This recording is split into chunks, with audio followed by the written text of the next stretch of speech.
معزز سامعین کرام، عشر محرم کی 5ویں مجلس، جس کا عنوان علم اور رہبری، اور گفتگو یہاں تک پہنچی ہے کہ اگر انسان علم سے محبت نہیں کرتا تو اس دنیا میں سربلند نہیں ہو سکتا۔ اگر سربلندی چاہیے، اگر کمال چاہیے، اگر سعادت چاہیے تو ضروری ہے کہ اپنے آپ کو زیور علم سے آراستہ کرے۔ موٹی موٹی چین پہننے سے کمال نہیں ملتا، علم کی پتلی سی چین اپنے گلے میں ڈال لو، بڑے بڑے چین والے آپ کی قدر کرنا شروع کر دیں گے۔ اس لیے کہ قدر نہ لباس سے ہوتی ہے، قدر نہ دولت سے ہوتی ہے، قدر نہ ثروت سے ہوتی ہے، قدر نہ تخت و تاج سے ہوتی ہے۔ قدر کے لیے صرف ایک تاج پہننے کی ضرورت ہے، جسے علم کہا جاتا ہے۔ اگر علم نہیں ہے تو تخت پہ بیٹھا ہوا انسان بھی رسوا ہوتا نظر آئے گا۔ اگر علم نہیں ہے تو تخت و تاج رکھتے ہوئے بھی انسان رسوا نظر آئے گا، لیکن اگر علم ہے تو بوریے پہ بیٹھا ہوا بھی مطمئن نظر آئے گا۔ شرط یہ ہے کہ علم کو اپنے وجود میں اتار لے۔ اسی لیے کسی نے کہا ہے کہ علم کرتا ہے زمانے میں خمینی پیدا۔ علم کرتا ہے زمانے میں خمینی پیدا، جہل انسان کو صدام بنا دیتا ہے۔ نام کچھ بھی رکھ لو، نام سے نہیں ہوتا، اس لیے کہ ہمارا دین نام سے نہیں چلتا ہے، ہمارا دین کردار اور کیریکٹر سے چل رہا ہے۔ اور یہی وجہ ہے کہ نوجوانوں کے لیے اس مسئلے کا حل کرتے ہوئے آگے بڑھوں کہ ہم سے سوال ہوتا ہے کہ تم علی علی اتنا کرتے ہو، تمہارے علی کا نام تو قرآن میں بھی نہیں لیا گیا ہے کہ نہیں؟ سوال یہ نوجوانوں کو آتے رہتے ہیں، آج کل تو سوشل میڈیا کا دور ہے، تم علی کو اپنا پہلا امام مانتے ہو، پہلا خلیفہ مانتے ہو، ہر جو کچھ ہے سب علی علی کرتے رہتے ہو، علی کا نام قرآن میں نہیں آیا ہے۔ جو اصل علم ہے، جو مصدر علم ہے نبی کے بعد، اس کا نام قرآن میں ہے ہی نہیں ہے۔ تو اس کا علماء نے 2 جواب دیا ہے۔ پہلا جواب یہ دیا ہے کہ اگر اللہ علی کا نام قرآن میں رکھ دیتا تو بہت ساری مائیں اپنے بچوں کا نام علی رکھ دیتی، بہت ساری مائیں اپنے بچوں کا نام علی رکھ دیتی۔ جیسے آج تک اس بات میں اختلاف ہے کہ اہل بیت کون ہیں، نام علی میں بھی اختلاف ہو جاتا کہ کس علی کا نام ہے۔ اسی لیے اللہ نے قرآن میں علی کا نام نہیں رکھا، علی کا کردار رکھا۔ ارے میرے لیے بات نہیں پہنچ رہی ہے۔ علی کا نام نہیں رکھا، علی کا کردار رکھا۔ ارے ہزاروں مائیں اپنے بچے کا نام علی تو رکھ سکتی ہے، لیکن بچے اپنے اندر علی والا کردار نہیں لا سکتے۔ تو علم ضروری ہے۔ علم اگر جیل ہے تو تخت و تاج پہ بیٹھا ہوا رسوا ہو جائے گا، اگر علم ہے تو بوریے پہ بیٹھا ہوا بھی مطمئن ہوگا۔ نہیں، جملے بدل دوں، اگر جہل ہے تو مال رکھنے کے باوجود بھی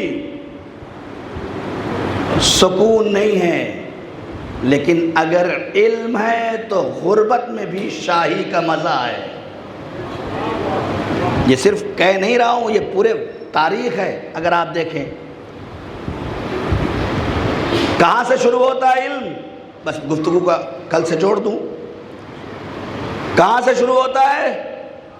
کل حدیث پڑھی تھے، اطلب العلم من المہد الی اللحد، علم کو حاصل کرو کہاں سے؟ ماں کی آغوش سے۔ کہاں تک؟ اللہ چاہتا تو کہہ دیتا اطلب العلم من الخلق الی اللحد، من الوجود الی اللحد، علم کو حاصل کرو جب سے پیدا ہوئے ہو۔ کہہ سکتا تھا کہ نہیں؟ جب سے تمہارا یہ وجود تمہیں ملا ہے، جب سے علم کو حاصل کرو۔ کہاں تک؟ قبر تک نہیں۔ یہ حدیث نہیں، حدیث کیا کہتی ہے؟ اطلب العلم من المہد، علم کو حاصل کرو ماں کی آغوش سے۔ یعنی ہمیں نبی بتانا چاہتے ہیں جب بچے کا رشتہ دیکھنے جاؤ تو باپ کی بلڈنگ مت دیکھو، بیٹی کی تعلیم دیکھو۔ اس لیے کہ یہ جو تم لے کے آؤ گے، جسے لا رہے ہو، یہ تمہارے گھر کی نوکرانی نہیں آ رہی ہے۔ بہت رک رک کے جملہ کہہ رہا ہوں ان نوجوانوں کے لیے، غور کرنا بہت ضروری ہے۔ یہ باتیں منبر سے بیان کرنے کی۔ تم اپنے مزاج کو تھوڑا آزاد کرو، وسعت قلبی لاؤ۔ خدا کی قسم یہ ہندوستان ہے جہاں ہمارے گھر کی عورتیں کچھ دینے کے بجائے صرف کھانے کی تعریف کر دو تو خوش ہو جاتی ہیں۔ میں کیا بولوں خدا کی قسم، کچھ نہیں دینا آپ کو، ورنہ دوسرے ملکوں میں جائیے، جس دن سیلری ملتی ہے بٹوارا ہو جاتا ہے، جینا حرام ہے لوگوں کا۔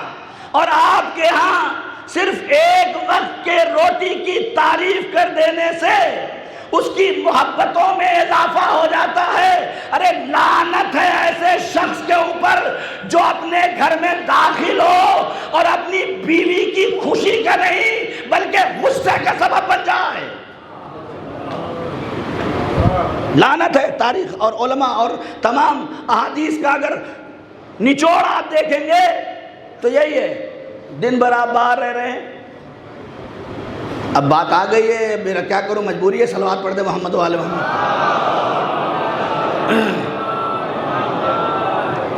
دن بھر آپ کہاں گئے؟ آفس گئے۔ ارے آفس گئے تو کوئی احسان کر دیا؟ دن بھر آپ نے گاڑی چلایا تو کوئی احسان کر دیا؟ اللہ نے آپ کو مرد بنایا اس لیے ہے۔ یہ نامردی ہے کہ عورتوں کی طرح سے گھر میں بیٹھ کے روٹی توڑتے رہو۔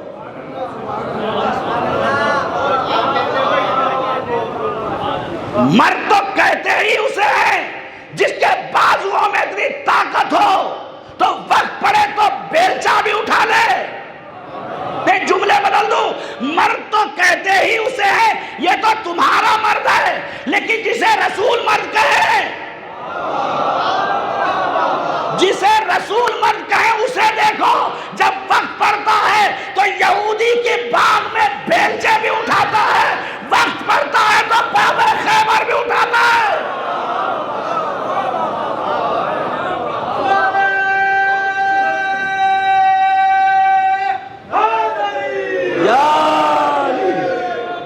مرد بنو، مرد بنو، مرد بننا ضروری ہے انسان کے لیے۔ یہ مجلسیں صفات زنانہ پیدا کرنے کے لیے نہیں رکھی گئی، یہ مجلسیں اسی لیے رکھی گئی کہ اس میں سناؤ رجلن کرارن غیر فرارن۔ علمداری اور رہبری اسی کو ملتی ہے کہ جو مرد ہو، کرار ہو، غیر فرار ہو، مرد یعنی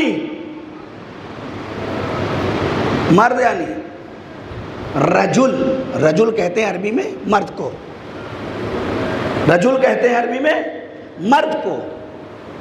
جائیے دیکھیے لغات میں اور تمام ائمہ کی احادیث میں مرد کا ترجمہ ڈھونڈیے۔ مرد کہتے ہی اسے ہیں جو اپنی زوجہ اور اپنے بچوں کی ضرورت کو پورا کر دے۔ مرد کہتے ہی اسے ہیں جو اپنی زوجہ اور اپنے بچوں کی ضرورتوں کو پورا کر دے۔ ارے مولانا صاحب صبح 8 بجے گھر سے ناشتہ کر کے جاتا ہوں، 4 بجے شام میں آتا ہوں، ایک کپ چائے نہیں دے پاتی۔ آپ نے کیا کیا؟ جا کے آفس میں اے سی میں بیٹھے رہے، بہت ترقی کر لی، لیپ ٹاپ چالو کر لیا، کچھ ڈاٹا کر لیا، کچھ ادھر کا ادھر اور ادھر کا ادھر کر لیا، وہاں آپ کو ٹائم پہ چائے بھی مل گئی۔ ملی کہ نہیں ملی؟ ملی نا۔ ارے بھائی اگر کوئی آفس نہیں بھی جاتا ہے تو چائے کے وقت گاڑی روک کے چائے پی لیتا ہے، لیکن اس سے پوچھو جو تمہارے جانے کے بعد گھر کی تکیہ بھی صحیح کر رہی ہے، گھر کا بستر بھی صحیح کر رہی ہے، تمہارے کپڑے اترے ہوئے اسے بھی دھو رہی ہے، گھر کو جھاڑو بھی دینا ہے، کھانا بھی پکانا ہے۔ تم تو آفس میں ایک کمپیوٹر کے سامنے ایک کام کر کے تھک گئے۔ ارے میرے عزیزوں، ایک کام کر کے تھک گئے اور وہ دن بھر کام کرتی رہی۔ تمہارا کام 8 بجے سے اسٹارٹ ہوا، 4 بجے بند ہو گیا۔ جب آپ صاحب گھر میں آ گئے، اے سی آن کیا یا کولر آن کیا، اب بستر پہ ایسے لیٹ گئے کہ جیسے مار کے جنگ جیت کے آئے ہیں۔ ہے کہ نہیں ایسا؟ اگر نہیں ہے تو آپ بتائیے، ہے نا ایسا؟ میں یہ نہیں کہتا کہ یہ غلط ہے، آرام ضروری ہے، جو تھکتا ہے اسے آرام کی ضرورت ہے، لیکن اپنے آرام کے چکر میں کسی کا آرام حرام نہ کرو۔ ارے میرے عزیزوں، اپنے آرام کے چکر میں کسی کا آرام حرام کرنا نہ یہ علم ہے، نہ یہ دین ہے، نہ یہ اسلام ہے، نہ یہ مذہب ہے، نہ یہ ایمان ہے۔ تمہارے تھوڑے اور چند گھنٹوں کے کام سے تم پریشان ہو جاتی ہو، لیکن وہ ماں جو صبح اٹھنے کے بعد سے لے کر رات کے سونے تک، اگر بچے بڑے ہیں تو شاید سو جائے، لیکن اگر بچے چھوٹے ہیں تو تمہیں بھی سلا دیتی ہے، بچوں کو بھی سلا دیتی ہے، لیکن ماں نہیں سوتی، وہ آرام نہیں کر پاتی، دوبارہ پھر صبح اٹھ کے ہی تمہارے لیے ناشتہ بھی بنانا ہے۔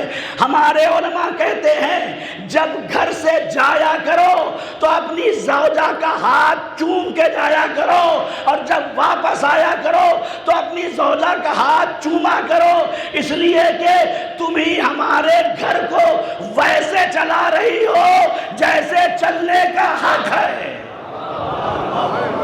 یہ کردار پیدا کرو، گھروں میں محبتیں پیدا ہو جائیں گی، گھروں میں محبتیں۔ دین ہے، دین ہے۔ ہم فور میں 50 لوگوں سے کہتے رہتے ہیں مولانا صاحب ہم بہت محبت کرتے ہیں آپ سے، کہتے نہیں کہتے؟ جو بھی بچہ مجھے ایران میں فون کرتا ہے یا یہاں بھی ابھی بھی جو لوگ فون کرتے ہیں، ارے مولانا بس آپ کی محبت دل کو کھینچ لیتی ہے نا؟ کہتے نہیں کہتے؟ لیکن دین نے کسی دوسرے کے لیے نہیں کہا ہے کہ آپ کہیں کہ میں اس سے محبت کرتا ہوں۔ کتنی کرتے ہیں وہ آپ کرتے رہیں، لیکن دین نے نہیں کہا ہے۔ نوجوانوں کے لیے خاص طور سے بات بڑھ گئی ہے تو ادھر آ گیا میں، نوجوانوں کے لیے خاص طور سے دین کہتا ہے، نبی کریم حضرت محمد مصطفیٰ صلی اللہ علیہ وسلم وہ ارشاد فرماتے ہیں کہ جب تم گھر سے باہر جاؤ اور تمہارے گھر آنے میں چند گھنٹوں کی تاخیر ہونے والی ہو تو تم اگر دن بھر کے لیے غائب ہو تو کئی مرتبہ اپنی بیوی سے یہ کہو انی احبک، میں تم سے بہت محبت کرتا ہوں۔ خدا کی قسم روایت ہے، حدیث ہے یہ۔ کیوں؟ اس کا 2 فائدہ ہوگا۔ ایک جب تم گھر میں داخل ہوگے تو تمہیں منہ گرا نہیں ملے گا، مسکراتا ہوا چہرہ نظر آئے گا، باہر کی تھکن غائب ہو جائے گی۔ دوسرا یہ ہے کہ جس نے اپنا سب کچھ چھوڑا ہے تمہارے لیے، سب کچھ چھوڑا ہے، یہ آسان نہیں ہے، یہ بڑا آسان ہے ہمارے لیے کہ ہم جائیں 100 لوگ جا کے ایک لڑکی کو بیاہ کے اپنے گھر لے کے آ جائیں، دکھنے میں یہ بڑا آسان ہے، لیکن اس سے پوچھئے کہ جس نے اپنی آدھی زندگی ایک ماں باپ بھائی بہن کے ساتھ گزاری ہو، اور اب آدھی زندگی ایک ایسی جگہ جانا ہے جہاں کا کچھ پتہ ہی نہیں ہے۔ لہٰذا میں والدین سے بھی گزارش کروں گا کہ اپنی بچیوں کی تربیت اس انداز سے کرے۔ ٹھیک ہے، اللہ نے آپ کو نوازا ہے، آپ اپنے گھر میں آتے ہیں، اے سی چالو کر دیتے ہیں، بچے اسکول سے آتے ہیں چالو کر دیتے ہیں اور آرام سے بچے بیٹھتے ہیں، اچھے سے اچھا آپ ان کو بیگ دلاتے ہیں، اچھے سے اچھا کپڑا پہناتے ہیں، اچھے سے اچھا کھانا کھلاتے ہیں، یہ حق ہے آپ کا، اللہ نے آپ کو دیا ہے، نوازا ہے، تو آپ یہ کریں گے۔ لیکن ساتھ میں آپ کو نہیں، میں خود کر رہا ہوں اپنی بچیوں کے ساتھ، اس لیے آپ سے کہہ رہا ہوں، ایسا نہیں کہ صرف کہہ رہا ہوں، اپنی بچیوں کو بٹھا کے اپنے ساتھ یہ بات سمجھائیں کہ بیٹا ابھی اللہ نے دیا ہے، یہ سب ہمارے پاس ہے۔ اگر یہ بچوں کے ذہن میں ابھی سے بٹھاتے رہیں گے تو شادی کے بعد کوئی اختلاف نہیں ہوگا۔ بچوں کو بٹھائیں ذہن میں کہ بیٹا ضروری نہیں ہے کہ آج تیرے باپ کے پاس اے سی ہے تیرے شوہر کے پاس بھی اے سی ہو، ضروری نہیں ہے کہ آج تیرے باپ کے پاس بیڈ ہے تیرے شوہر کے پاس بھی بیڈ ہو، تیرے باپ نے بڑی محنتیں کی ہیں تب یہ سب ہوا ہے، تیری شادی ہوگی ہو سکتا ہے کچھ نہ ہو، تیرا شوہر محنت کرے گا یہ سب کچھ ہو سکتا ہے۔ صلوات پڑھ دے محمد وآل محمد۔ بس میں ادھر سے گریز کر جاؤں، میرے نوجوانوں کوشش کرو، یہ رشتہ بڑا اہم ہے، بڑا اہم ہے، بہت اہم ہے، اور اتنا اہم ہے کہ ہم تصور بھی نہیں کر سکتے۔ اس کا اندازہ تو صرف اہل بیت کے گھرانے سے لگایا جا سکتا ہے۔ پیغمبر اکرم ہیں، اپنی بیٹی کے گھر گئے ہوئے ہیں۔ سن لیں میرے عزیزو، ایک بیٹی کا درد باپ کے دل میں کیا ہوتا ہے اور ایک شوہر کے دل میں کیسی محبت ہونی چاہیے۔ دو روایتیں معلوم ہیں، جناب رسول اکرم حضرت محمد مصطفیٰ صلی اللہ علیہ وسلم، یہ ان ماں اور بہنوں اور اپنی بیٹیوں کے لیے عرض کر رہا ہوں کہ جو تھوڑا سا کام اگر آ جاتا ہے تو گھبرا جاتی ہے، نہیں، تم سیدہ سے بڑی نہیں ہو، تم فاطمہ سے بڑی نہیں ہو، تم خدیجہ کی بیٹی سے زیادہ مالدار نہیں ہو، اس لیے کہ جناب فاطمۃ الزہرا جناب خدیجۃ الکبریٰ سلام اللہ علیہما ان کی بیٹی ہیں، جن کی دولت کا اندازہ یہ ہے کہ ان کے گھر میں دسترخوان پہ بیٹھنے والے جس سونے اور چاندی کی تھالی میں کھاتے تھے، جب کھانے کے بعد اسے رکھنے لگتے تھے تو نوکر کہتے تھے یہ بی بی کا دسترخوان ہے، یہاں کچھ چھوڑنے کی ضرورت نہیں ہے، جو مل گیا ہے اسے لے کے جاتے جاؤ۔ یہ ہے سیدہ کی ماں، جن کے قافلے میں جب قافلہ جاتا تھا تو خیمے لگانے کے لیے جو کیلیں ٹھوکی جاتی تھی وہ سونے کی ہوتی تھی، جو رسیاں ہوتی تھیں وہ سونے کی ہوتی تھی۔ اتنی مالدار ماں کی بیٹی ہے جناب فاطمہ زہرا، اتنی مالدار ماں۔ نتیجہ کیا ہے؟ جناب رسول اسلام بیٹی کے گھر آتے ہیں، اور آتے ہیں تو کیا دیکھتے ہیں؟ جناب سیدہ چکی چلا رہی اور ایک بچے کو گود میں لیے ہوئے ہیں، چکی چلا رہی ہے۔ محسوس کریں، میں بہت رک رک کے یہ اپنی بیٹیوں اور اپنی ماں اور بہنوں کے لیے پڑھ رہا ہوں کہ چکی چلا رہی ہیں، صرف چکی چلا نہیں رہی ہیں، یہاں سے خون رس رہا ہے۔ جو چلا رہی ہیں اتنی چکیاں چلائی ہیں کہ ہاتھوں سے خون رس رہا ہے۔ کسی نے جناب فاطمہ زہرا سے کہا کہ تمہارے بابا رسول اللہ ہیں، کوئی ایک خادمہ کا انتظام کر لو، ایک کام کرنے والی رکھ لو، اچھا ہو جائے گا۔ آپ کو بھی آسانی ہو جائے گی۔ ہاں اب یہاں ایک بات اور بتا کے چلوں تاکہ بات رہ نہ جائے۔ جب مولائے کائنات گھر میں ہوتے تھے، اب آپ لوگ کہیں گے کہ مولانا ہم لوگ کیا بنانا چاہتے ہیں، بہرحال جناب مولائے کائنات کا دستور یہ تھا کہ جناب فاطمہ زہرا کا ہاتھ بٹاتے تھے۔ اب میں اسے بہت تفصیل میں بیان نہیں کر سکتا۔ ایسا نہیں ہوا کبھی کہ مولائے کائنات گھر کے اندر ہو اور زوجہ گھر کا کام کر رہی ہو اور مولا لیٹے رہے ہوں، کبھی نہیں۔ یہ سب احساس کرنے کی چیزیں ہیں، احساس کرو۔ ضروری نہیں ہے کہ میں بتاؤں مولانا عمار گھر میں کام کرتے، نہیں، کوئی عیب نہیں ہے اپنے بچوں کا کام کرنا، کوئی عیب نہیں ہے۔ دوسرے کی جوتیاں اٹھانے سے اچھا یہ ہے کہ اپنے بچوں کو پروان چڑھانے میں وقت گزارو۔ بہت زیادہ ضروری ہے اپنے بچوں کو پروان چڑھانا۔ بہرحال رسول اسلام آئے، انہوں نے بچی کا حال دیکھا، ہاتھوں سے خون رس رہے تھے۔ جناب فاطمہ زہرا کی باپ نے دیکھ لیا۔ بہت ایسا وقت آتا ہے کہ جب بچیاں پریشان ہوتی ہیں اور کہیں باپ پہنچ جائے گھر سسرال میں تو بچیوں کی آنکھوں سے بے ساختہ آنسو آ جاتے ہیں۔ خدا نہ کرے کہ کسی کی بچی ایسے انسان کے ہاتھ میں آ جائے جس کو اتنا بھی شعور نہیں ہے کہ شادی کے بعد اپنی زوجہ کے ساتھ کیسے سلوک کرنا چاہیے۔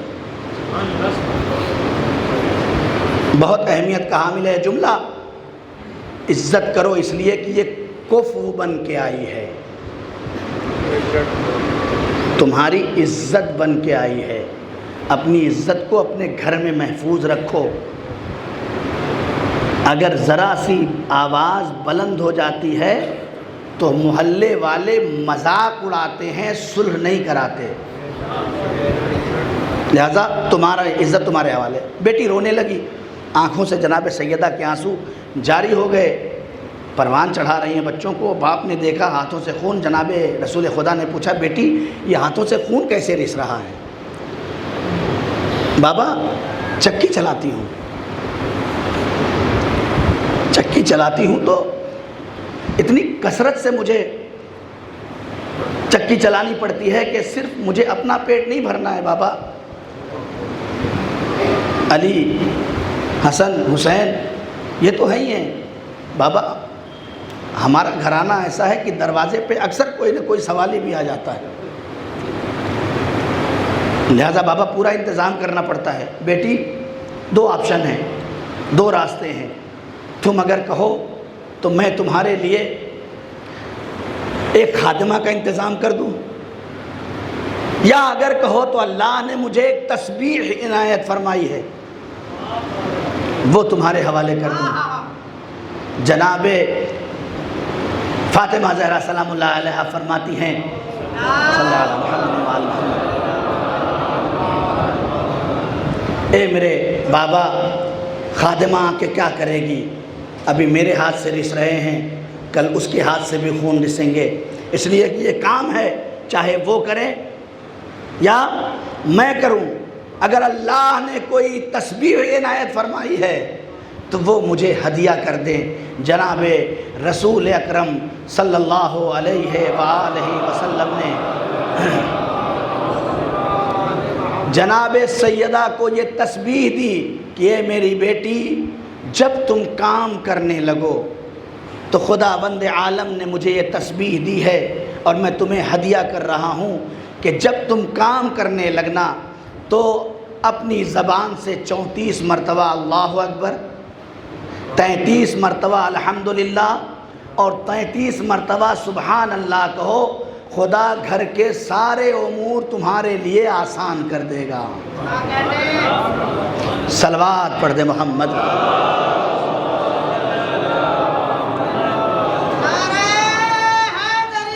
یا